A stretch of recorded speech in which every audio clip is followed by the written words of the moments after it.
দানাটা আপনার ভিজান ধরেন আজকে সন্ধ্যায় ভিজাইলেন, রাত ভরে রাখলেন, তারপরে দিন ভরে রাখলেন, পরের দিন সন্ধ্যায় আপনার হলো নিঙুর দিলেন।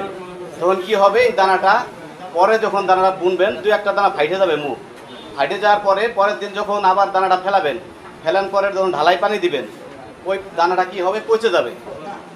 বিষয়টা হলো কি, আজকে রাত 8টায় ভেজাবেন, সকালে যখন ফজরের আজানটা দিবে তখন আপনার নিঙুর দিয়ে দেবেন। নিঙুর দিয়ে একটা তেনায় বাঁধ দেয়া ওই জানলায় ঝুলে রাখবেন। ঝুলে রাখার পরে যখন 8টা 9টা হয়ে যাবে, ওই বীজটা আপনার তখন হলো বুনেবেন। বুনে আমাদের ওই গেল সিট দেয়, 3টা 4টে সিটের পরে সম্পূর্ণ দানা ক্লিয়ার হয়ে যায়। আর আপনারা যা শুনছিলাম হলো ডালাই হয়। যখন আপনারা একটা বীজ 2 দিন ভিজাবেন, তারপরে যদি আবার সেটা ডালাই হয়, ওই দানা তাই তো 50% জ্বালায়, সেটা হলো ভাগ্য। 50% জ্বালানোর কোনো সুযোগ নাই, এটা তখন জ্বালাবে 20%। এই বিষয়টা আমার মাথায় রাখছে যে কেন এরকম হবে। আমার কথা যে আপনারা এই বীজ আমরা সর্বনিম্ন 90% জার্মিনেশন করিয়া আপনার এটা প্যাকেটিং হয়। এখনও আমার বাসায় যে দানাগুলো আছে আপনার 90 থেকে 92 94 জার্মিনেশন আছে। ইচ্ছা করলে এই দানা আমি ছাইড়ে দেবো পারি, কিন্তু দেবো না। আমি 4 বার জার্মিনেশন বান্ধা হয়েছে, আরেকবারও বাঁধছি, আমার ওই ছেলেটা আছে, সব কিছুই করে। একটা কথা, আমার বাসা হলো ফরিদপুর নগরকান্দা, প্রায় 200 কিলোমিটার দূরে। আমার যদি মনে দুর্বলতা থাকতো তাহলে আমি মনে এই জায়গায় আসতাম না, আমি বীজ বেছে ওই জায়গাতে চলে যেতাম। আমার যে বীজের চাহিদা আছে প্রায় আপনার একজনই 2 টন দানা আছে মানিকগঞ্জ। আমি যদি একজনকে দিয়ে দিই সব, তাহলে আমি এই জায়গায় মার্কেট করব কীভাবে? তখন আমার বীজটা সব চাষি পাক এবং উপকৃত হোক, এইটাই তো আমরা চাই। যদি আমি এক জায়গায় দিই, উপকৃত হবে না। এই মুজাম্মেল ভাই একজন ভালো মানুষ, উনি আমার বাসায় গেছে, উনি কুয়াকাটাও গেছে, আপনার ওই যে নাঙ্গলমান বাজারে হলো ইদ্দিস বিশ্বাস গরু ব্যবসায়, সেও গেছে। এই আমাদের আমাদের প্রজেক্টেও গেছে যে আমি প্রজেক্টটা কোথায় করি, আমি চোর না ডাকাই, এইটাও উনি দেখছে। আর আমাদের ওই জাকির ভাই গেছেন আমার বাসায়, বিপ্লব ভাই, এই মাস্টার এমিজান ভাই, সবাই আমার বাসায় গেছে, আমার প্রজেক্টগুলো দেখছে। তবে একটা কথা বলবো কি, আমি চাষিকে ঠগায় বড় লোক হবো না, এরকম কোনো চিন্তা ভাবনা নাই। যদি আমার বীজ শেষ আর নাই বেচবো না, তবে চাষিকে আমি ক্ষতিগ্রস্ত করব, একটা পেঁয়াজ 10 পদ হবে, এর কোনো চিন্তা ভাবনা। তবে আপনাদের এই বছরে যে বীজটা দিচ্ছি আমি, আপনার সম্রাটের সাথে চ্যালেঞ্জ করবেন হলো সোনালী নবাবটা, আর জার্মিনেশনটা আপনার 90 থেকে 92 থেকে নেবেন। কিন্তু হ্যাঁ, এর একটা কথা আছে, যদি জমিতে 80% টেকে, তাহলে ওই খেতে ভাই আটবে না, আটবে নি। যদি 80% জ্বালায় তাও আটবে না, যদি 70% যায় তাও আটবে না।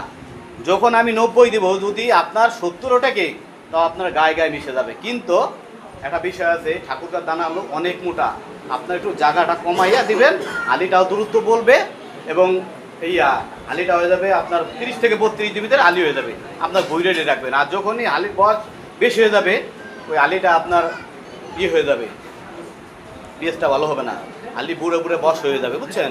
লাগানোর নিয়ম 40 দিনে, যত বাচ্চা বয়সে হালি লাগাবেন তত বীজটা অনেক ভালো হবে। আমাদের এই পেঁয়াজটা সংগ্রহ করতে পারবেন 10 থেকে 11 মাস, চাঙ্গে রাখতে পারবেন, একটা পেঁয়াজ পচবে না। কিন্তু স্যার একটা কথা বলতে আমার ভালো লাগছে যে চাষিকে এমন কিছু পরিস্থিতি দেবেন যাতে চাষি প্রতারক না হোক।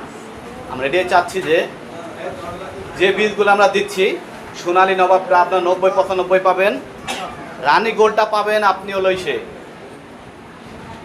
90-95, আমাদের কিংটাও পাবেন।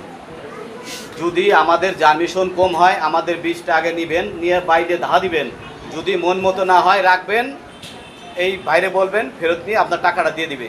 তবে আপনাদের আমরা ঠকাবো না এবং আপনাকে কষ্টও দিব না। টাকার দরকার আপনার দিয়ে দিবে, আমরা বীজটা দিয়ে দিবেন, কিন্তু আপনাকে খারাপ বীজ আমি দিব না, বুঝছেন? তবে একটা কথা বলবো কি, সম্মানীয় এই যারা মুরব্বী আছে সবাই আছে, এদের সাথে আমি বলে যাইতেছি, প্রথম আল্লাহর আমি একজন চাষির সন্তান, ভালো বীজ দিব, ভালো বীজ দিব, ভালো বীজ দিব, কিন্তু আপনারা উপকৃত হবেন, এইটা আমি বলে গেলাম আপনাদের সামনে দাঁড়ায় থেকে, আমি একজন মুসলমানের সন্তান হিসেবে। রানীগড় রেট আমি বলতে পারবো না ভাই, আমার যারা ডিলার আছে তাদের সাথে আলোচনা করে আপনি তাদের সাথে ডিল করতে পারবেন, এটা আমি ওপেন করতে পারবো না ভাই। যে ও আচ্ছা, কালীর বিষয়ে ভালো সুন্দর একটা প্রশ্ন করতেন। যখন এই এই শীতে মানিকগঞ্জ ভাই একটা মিটিং আছে। কালির বিষয়টা যত আগর লাগাবেন ততই কালির সংখ্যাটা বেশি হবে। যখন আপনি মিডিয়াম টাইপটা লাগাবেন কালি খুবই কম পাবেন। কালির বিষয়টা হ্যাঁ, বীজ ধরেন আপনাদের ধরেন কাতি মাসে তো বীজ প্রথম কাতিতেই তো বীজটা ফেলায়। এখন কিছু মানুষ আশ্বিন মাসেও ফেলাই দেয় বীজটা, আশ্বিনের মাঝামাঝি ফেলাই দেয়। তখন কি হয়, আগুন লাগানো কিছু মানুষের হলো কালি হোক দা হোক উঠে আমি বেঁচে ফেলাবো, দাম পাইছি বেঁচে ফেলাবো, কিন্তু না, আপনার হলো কাতি মাসে পয়লা কাতিতে হলো বীজ ফেলানোর নিয়ম। এই যে সোনালী নবাবটা কই গেল, এই সোনালী নবাবটা আপনারা কাটাই দিছি 7 থেকে 8 মণ করে কাটায়, তবে সংগ্রহ করতে 10 থেকে 11 মাস। এইটা পিএস সম্পূর্ণ সমান হবে এবং কোনো কালি কন ইয়ে কন ওইভাবে হয় না, হয়তো সরকার 2-1টা হইতেই স্বাভাবিক, এটা আমরা গ্যারান্টি দিতে পারবো না।